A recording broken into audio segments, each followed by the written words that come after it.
My name is Denton Wilson. I'm a motivational speaker, a natural bodybuilder. I'm also a personal trainer. And yes, I'm also a prostate cancer survivor. I've been surviving cancer for over 20 odd years now. Welcome to my channel. I'll take you on a journey of life.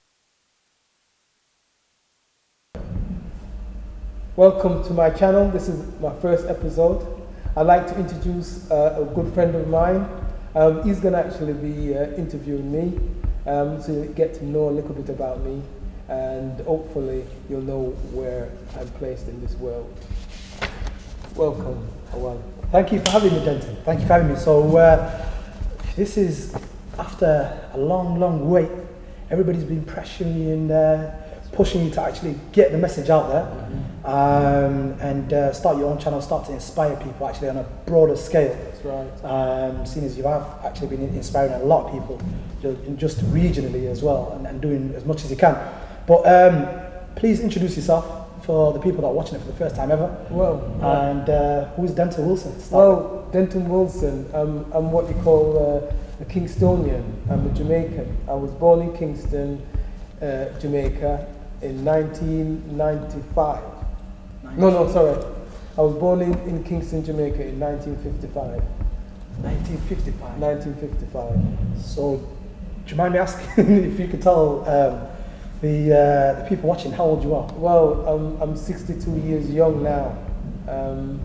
Growing up in Jamaica was You're 62 years old? I'm 62 years old, yeah. And the man looks younger than me. Wow, okay. It's God's blessing. It's Absolutely. God's blessing. Yeah. You know, I can remember growing up in Jamaica when I was a youth, and it's a beautiful country, you know. Yeah.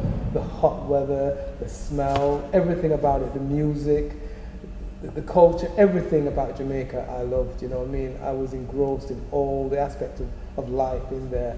To me, I felt the happiest person growing up in Jamaica. But my grandmother, who at the moment I thought that my grandmother was my mother, Okay. right?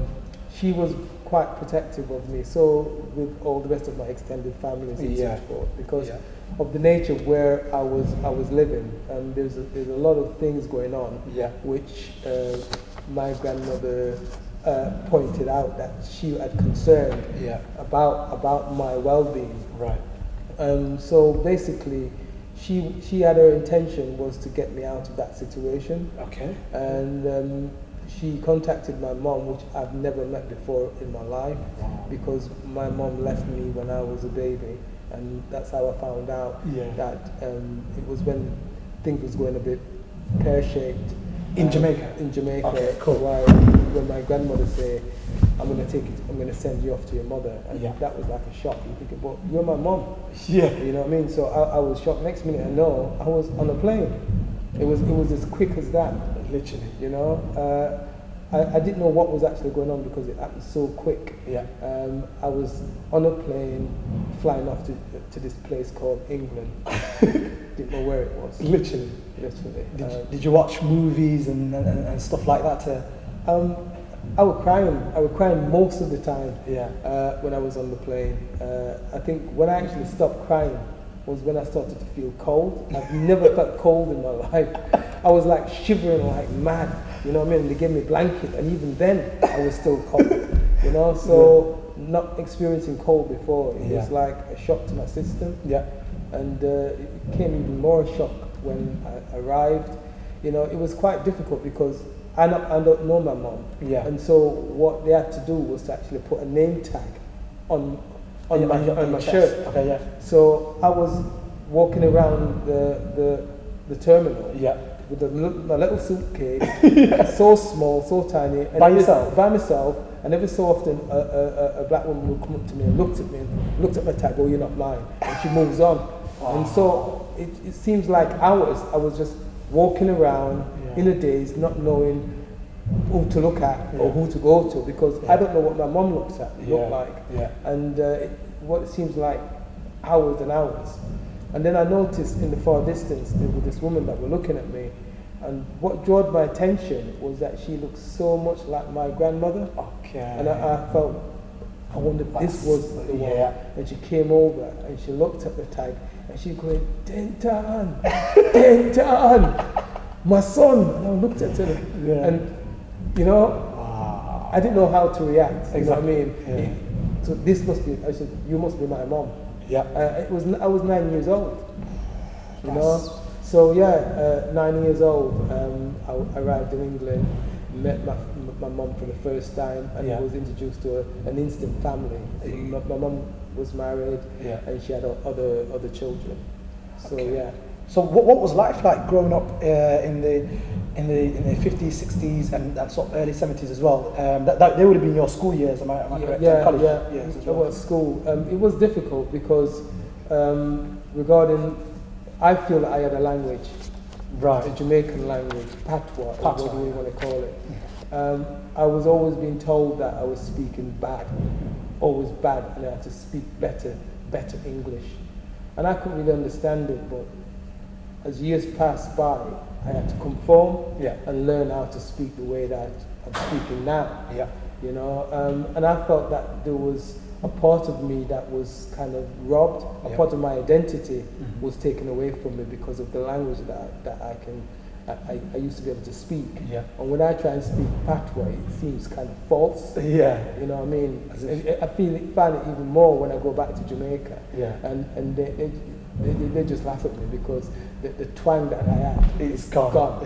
You know what I mean? So I feel it more there, you know what I mean? But this was where I was going to be living, and when my grandmother saw certain qualities in me, and she chose that I came and spent time and lived with my mom, and then hopefully excelled to greater heights, because she knew that I had something to do in this world before I move on to the next level.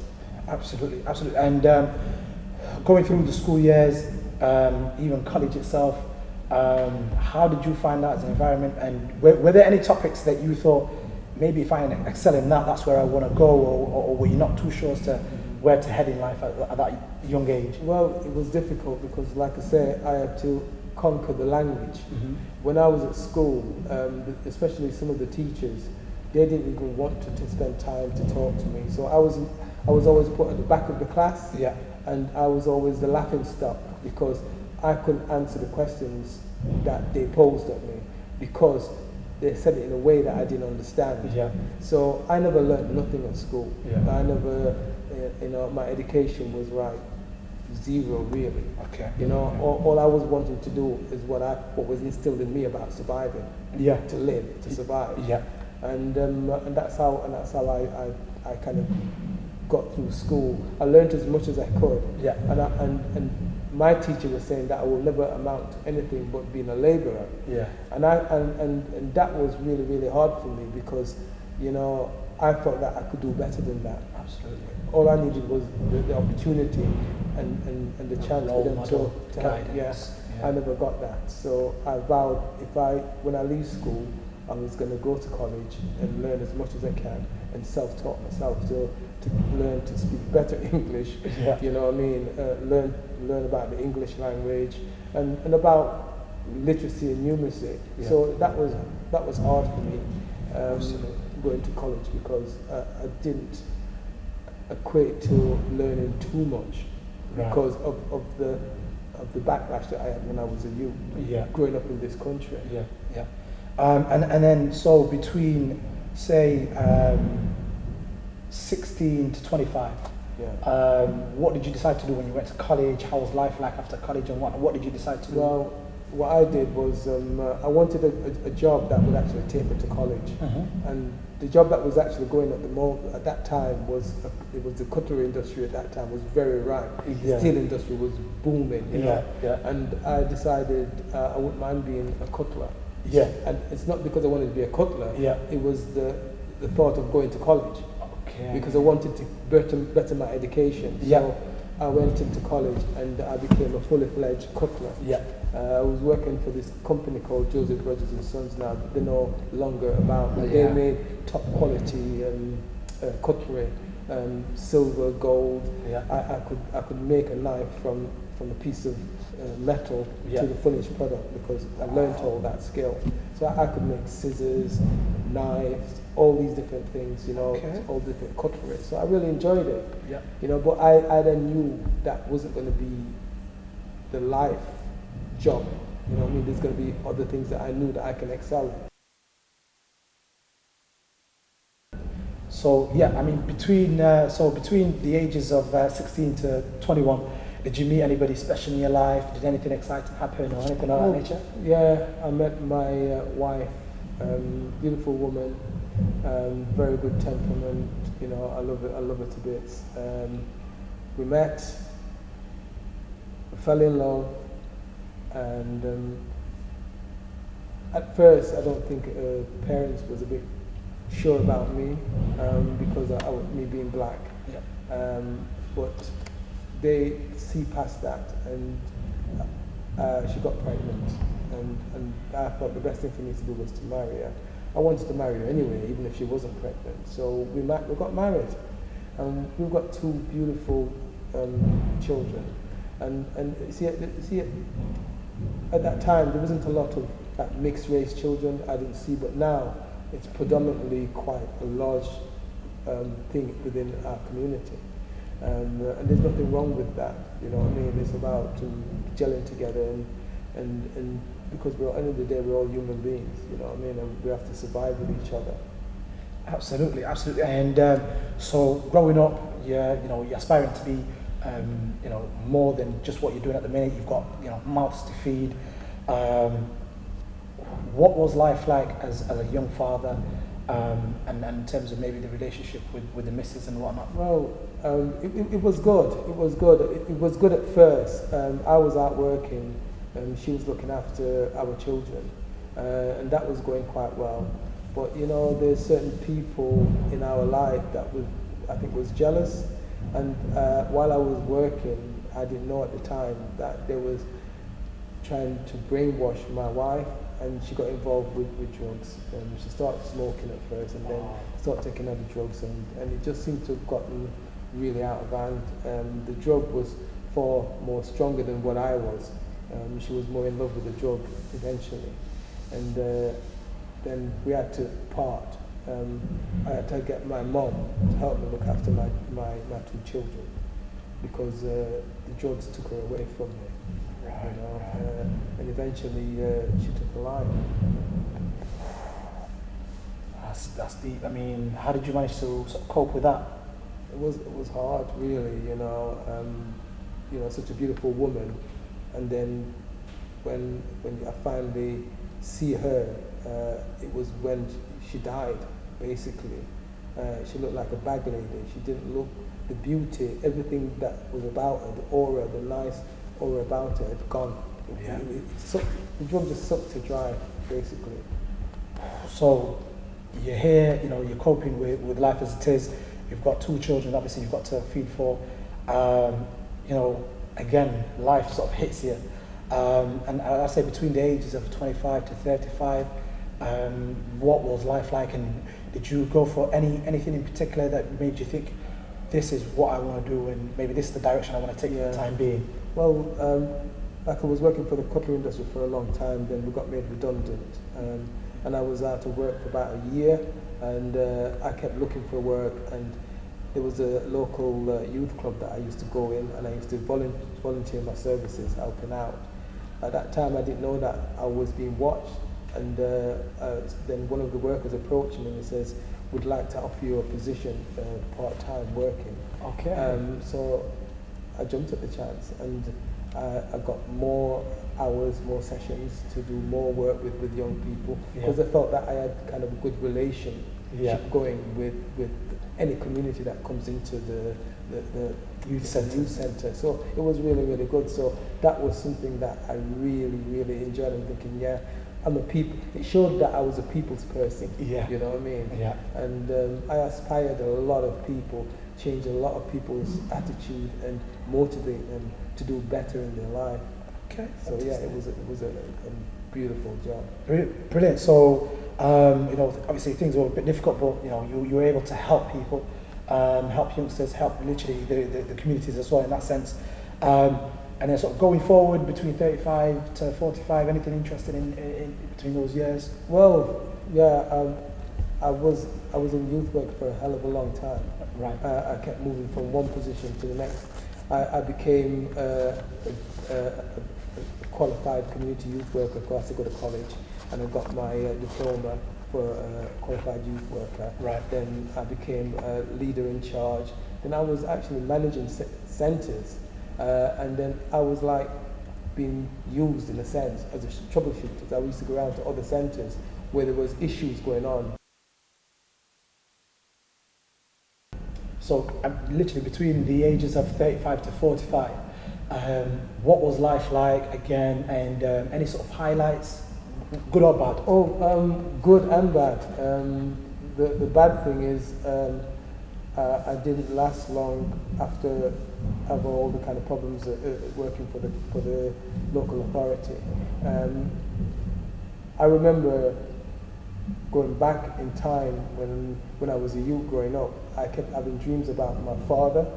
I didn't really understand that, and because certain things was going on in my life, and that kind of hit me again. Yeah. And the dreams then came back to me to say that go to Jamaica. You know what I mean? So you used to actually get dreams about a certain man calling me, and then going back to being told go back to Jamaica. Yeah. But before I did that, I asked my mom about my dad, and she always said to me, my dad was dead. That's what she always says. So I was working, I had money, so I decided to go to Jamaica to see if I could find my father. Yeah. It took me many journeys, you know, and it was only until I was 42 that I finally met my father. And it was so kind of weird but wonderful. Yeah. I looked at it as a miracle, because the dreams that I had when I was a youth growing up of this man calling me was the same man that I met. You know, miracles happens every day, and to me that was a miracle. And my dad, after meeting my dad, I was in Jamaica for 2 weeks. He started to fit the jigsaw puzzle together and saying why people thought that he was dead and all that. And that was the first week. And then the second week, he suddenly felt ill, and he was bedridden, and he was in all sorts of pain. And I didn't really understand what was going on. Yeah. And all I did was just giving him painkilling tablets, because I thought that would help him, but it just got worse and worse. And I was scared, because I've only just met this man, and this man started to wither away. And it was when I was heading back to come back to England, he said to me, he said, son, I need to tell you something. And I goes, yeah, what is it? He goes, I've got prostate cancer. And I says, what's that? Because I didn't know what prostate cancer was. Yeah. And he says, I just need you to go back to England, see if you can find something for me to get this illness out of me. And I says, Dad, I'm not going to leave you now. I said, I've just met you. It took me 42 years to have finally met you. You think I'm just going to let you go out of my life now? And I said to him, I will go back to England, I'll investigate what this prostate cancer is, and then I'll come back and I will help him. And I hugged him, tell him that I loved him, and it was just so happy that I've met not only my dad, but also my other siblings that I never knew, my other brothers and sisters that I never knew existed. So it was like a good kind of relationship going on. And I did my farewell to him, and flew back to England. And it was when I got back to England, I got a phone call. And the phone call said that my father was dead. You know, that was the worst thing, you know. Here, I met this man for the first time after 42 years. And for the 2 weeks of my life. And then found out he's dead, you know what I mean? And I felt kind of betrayed. I felt God betrayed me. I said, how could God be so cruel to let me build my hopes up, and let me meet my father, and then me watch him die? And I hated God for that. Then something came, I said, how can you hate? God was the one that made it possible for me to meet my father. But there's also something behind that. I thought that there was something behind that. So I went back to Jamaica and buried my father, paid my respect. And then I came back to England and I decided to investigate this prostate cancer because I didn't know what it was. So I went to my doctor and asked him if he could give me some information around that, or was there any test that I could take.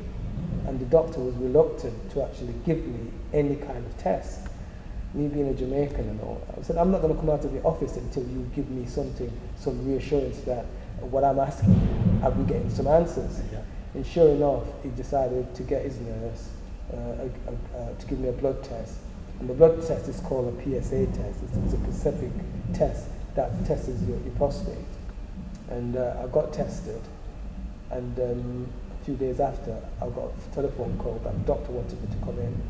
So, and it was urgent. So I went back in and he's saying, I don't know how to tell you this, but we feel that you've got prostate cancer. And I goes, what? He says, well, I can't really understand it. You're 42 years old, fit and healthy. And I couldn't believe it. And he says, yeah, we need to take some more tests. Yeah. So they did some more tests just to verify that I have got prostate cancer.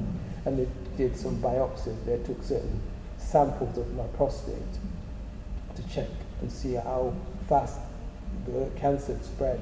And it was cancerous. All my prostate was cancerous, so I didn't have much time. So they worked out that I had about 8 weeks to live, and that was another shock. I said, I met my father, 2 weeks, watched him die, and now I'm given a death sentence. I've got 8 weeks to live, you know. And I said, I can't believe this is what's happening to me. And I prayed, I cried, I prayed. And they were offering me chemo, radiotherapy, all these different drugs that they were offering me to say that they could help to slow the cancer down. And I said, all I want that to do really is to get this cancer out of me. Yeah. So I had to have an operation which they can remove the prostate. They said that we can move it, but it doesn't mean to say that the cancer would go away. It may reoccur. And I said, do that first, and the rest I will just see what happens. Yeah. And so I had an operation to remove my prostate. I was also told that I would never might not have any more sex, I will not have any kids, and all them things. But I wanted to live, you know. And so I prayed to God and asked Him for help and guidance. And what was coming into my head was saying, whatever they offer, don't take it. So when they're offering the chemo, radiotherapy, and all these drugs, I refused. And I would just find myself researching, looking for cancer-fighting foods. I don't know why I was thinking that.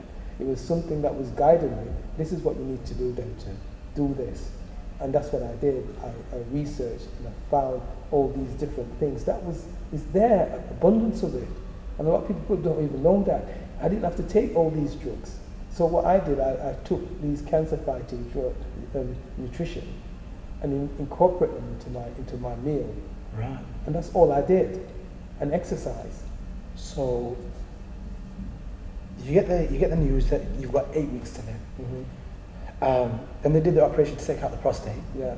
And then they said, on top of that, what we want is for you to take this sort of drug, do that sort of chemo, have this treatment. And you said, no, I'll follow other alternative ways of keeping the cancer at bay. And you're telling me literally all you did from that day till today is just eat right and exercise. That's right. I put my life in God's hand, and God guided me to be where I am now. I also go back. It's like saying going back to the basics. There's always a cure. Right. There's always a cure. What is out there is man-made, but God has a cure. Right. And I looked at the cure, and I took the cure. You know what I mean? So what did you change in terms of your habits? What sort of food did you stop? What sort of intake minerals? Well, stop processed food. I had no processed food. No more processed food. No more processed food. I had no fast food because I used to go into Kentucky, KFC and all, and I stopped all that. No takeaways? No burgers? No burgers. Stop eating all these things. And basically, one of the other things as well is the water that I was drinking. I was drinking the wrong water, and I was guided to, this is the water that you need to take. And the water that I drink is alkaline. Alkaline water. We'll talk more about that in the next down the line. But alkaline water and eating the right food that fights against cancer is to build up your immune system. Right. Because our immune system is being attacked both by the air that we breathe and also some of the food that we take. Right, so right. Our immune system is constantly being bombarded. full. Yeah, and so it doesn't get a chance to rest. It doesn't get a chance to get strong. So what I've done is looked at the food that was going to build up my immune system. Because if I've got a strong immune system, I've got them strong to be able to fight any kind of thing that comes at me. And that's all it's basic. And that's all I did. So it's not really any miracle cures out there. It's just no, exactly. God has put it there for us to have. You know what I mean? So you talk about like groceries and literally just fresh food, plant-based stuff that is natural has got cancer-fighting properties, right? That actually helps people to recover. And so I don't have no synthetic stuff. It's always got to be from nature. It's holistic, and that's all I've done. Wow.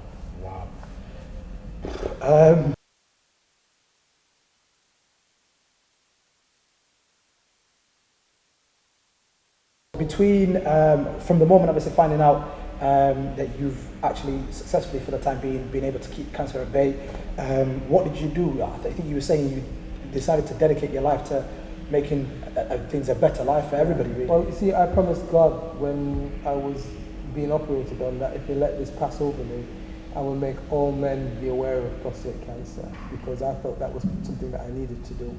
I felt that was one of my calling. So I got myself better through research and get myself fit. And also the surgeon who operated on me, he was so surprised and baffled how I was getting stronger and stronger. And he asked if I would mind being an ambassador to go and do talks to other men, to educate other men about it. I says, not a problem. That was something that was great for me, So I went into doing talks. I was a motivational speaker. I went up and down the country talking to men to educate them about the dangers of prostate cancer, about the signs and symptoms and such forth. And I myself I tested myself. I got myself involved in bodybuilding because I was getting stronger and stronger, and I was looking good. And people were saying, man, you need to get more exposure out there. Absolutely. And as you can see, hence some of these bad boys here. Yeah, as a natural bodybuilder, I became #1 in Britain. Okay. I now represent Britain to go for the world on the 25th of this month to France, Bordeaux. Okay. So I'm looking forward to be #1 in the world. I'm #1 in Britain. I want to be #1 in the world. So the platform is going to be even bigger. I'll be able to reach more people and show them it's all about health and well-being. You know what I mean? I'm a survivor of prostate cancer, and I'm sure that other people can also survive it. But I'm not asking them to do exactly what I do, because not everybody wants to be a bodybuilder, but to actually look at the process of actually fighting this disease without taking synthetic drugs. And I'm not saying that some of those synthetic drugs is not useful. I'm saying this way is another opportunity for them to actually look at, rather than just looking at one point of their existence. There's life after cancer, and that's any cancer. Do you know that 1 in 4 black men will develop prostate cancer in their lifetime, and in white men is 1 in 8? Right. So that tells you the level how it affects black people. Right. We are more prone to getting cancer than white people, and I feel that I need to do more in order to promote that awareness, so we can do more in educating other of our people to be able to fight against these diseases, because it's there, yeah, and it is killing us, and so we need to actually be informed. And hopefully, if they follow the channel, they will learn more. And this is what it's all about. And it's not only just for black people; it's for every nationality. Because see, God has no color. I don't see color. All I see is people. And if I can help anybody, this channel is what it's all about, and it's to promote health and well-being, so people can actually live. We're living longer as we get older, but we're living longer with bad health. You want to live longer with good health, and this is what it's all about. Absolutely, absolutely. So you've got the Yorkshire Championship belt statue here, the English one, and you've got the British one. On the 25th of November, you're going to be flying out to France to take part. That's right. Hopefully you get the World Championship belt back. Hopefully, inshallah. And after that, what does life hold for you then? What's the reason as to this challenge? Well, I want to be an entrepreneur. Yeah. Can I get a word back? and I'm also because it runs too again. So right. Yeah. Okay. Instead of saying entrepreneur. Yeah. So obviously we've got the English statue, so English champion in terms of bodybuilding. We've got the Yorkshire one and also the British one. You're going to be going over to France on the 25th of November. That's right. To represent the UK. That's right. For the world. For the world. Yeah, for the WBB World Championship. Okay. So say you get that and you become successful. Yeah. What does the future hold for Denton? What are your ambitions and goals? goals? My ambition is to promote more awareness around cancer, to show that having this disease should never stop you, because it's not stopped me. And I'm also a motivational speaker. I want to go out and do more talk to inspire, to make people understand that they're not on their own. Not only me, but it will inspire others to carry the gauntlet, so to speak. That we can actually beat this. And you already work with charities, I believe. I work with Prostate Cancer UK and Macmillan Day. I do a lot of talks for them on a voluntary basis.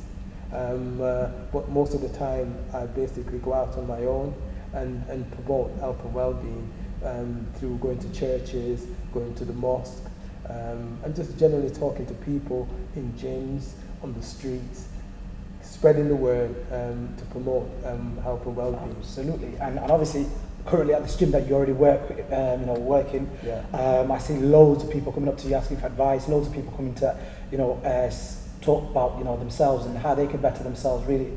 And I think you want to be able to use this channel to be able to have a bigger platform to be able to inspire even more people in that sense. So we'll leave all your social links on the description box below. And you're gonna be streaming live. You're gonna be vlogging as well on the 25th. So everybody can follow you on the journey. 25th of November, 2017.